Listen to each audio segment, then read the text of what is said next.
Welcome back. With the Lok Sabha poll around the corner, truck owners are now threatening the BJP of no package, no votes. They claim that they have not yet received mining package from the government. Congress Kurturi MLA Alex Reginald said 90% of truck owners have not received the package. Only BJP workers have got it. Truck owners have demanded mining package before New Year. All truck owners have not been, I think with the exception of 2-3 or few BJP party workers, they have been given. The rest have not been given. Per se 90% have not received the package. I know for sure few fellows from Fatauda belt and Housing Board belt have been given. They are 100% voters of the BJP because they did it. They did it per se as being their persons. आणि आमगेले housing बोर्डात थोडे हाय त्यांका पासून बदलले आता new year हा सो मुगे request chief मिनिस्टराक की न्यू इयराक त्यांक दिवची त्यांकाय तेंचेर जस्टिस करची कित्याक तेंगेले फॅमिली हा. President of Salsit Truck Owners, Frankie Gomes, has warned the BJP that they won't vote for BJP in Lok Sabha poll. Salsit Truck Owner कोणा येईल ना पॅकेज येईल ना आमगेलो स्टेप एक लास्ट स्टेप आसतलो आम तो न्यू इयर पासून पॅकेज येना आम्ही बीजेपी सपोर्ट करपा नाही तो बीजेपी घाल दिता वोट घालपा दिता तांकां पॅकेज दिल तेच मारतले वोट आम मारपा नाही. Reporter Samir Bhatt for Prudent.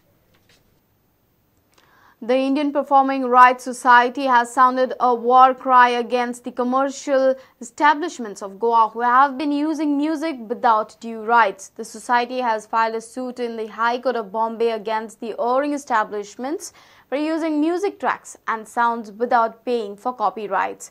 Radisson Blue Club in South Goa has been charged for such a violation.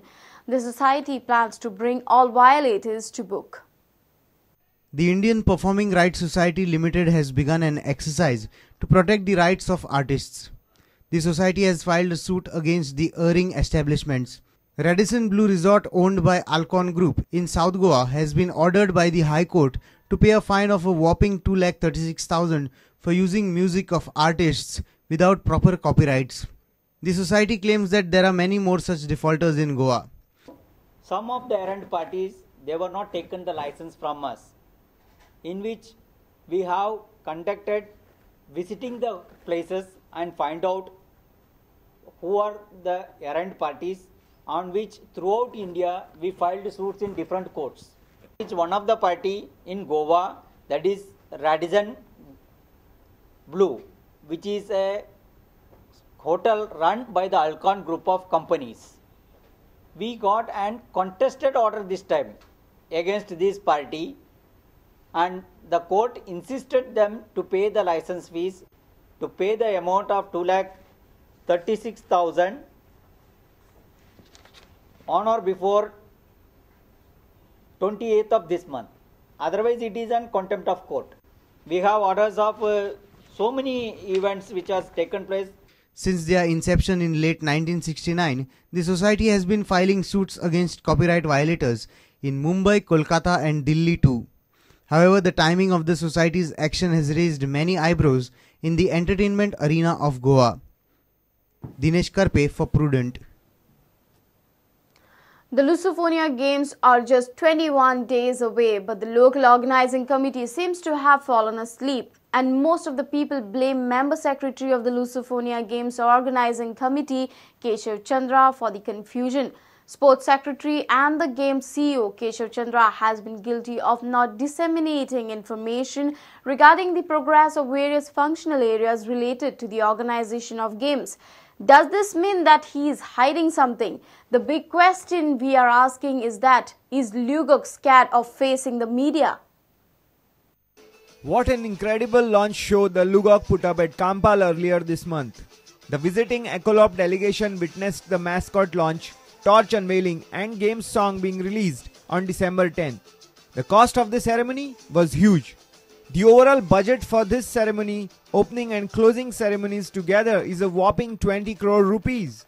What a waste, many people say, including those who had been to the previous Lusofonia games in Macau and Portugal. This money could have been utilized for strengthening sports infrastructure in the state. But the Lugok thought otherwise, as Goa's prestige seemed to be at stake. Well, if that is the case, then why the Lugok is sleeping now? Who will look after the key issue of the team's preparations in totality? Why is the sports functional area being neglected? Where is the time for the state games to test out our teams as well as the newly created facilities?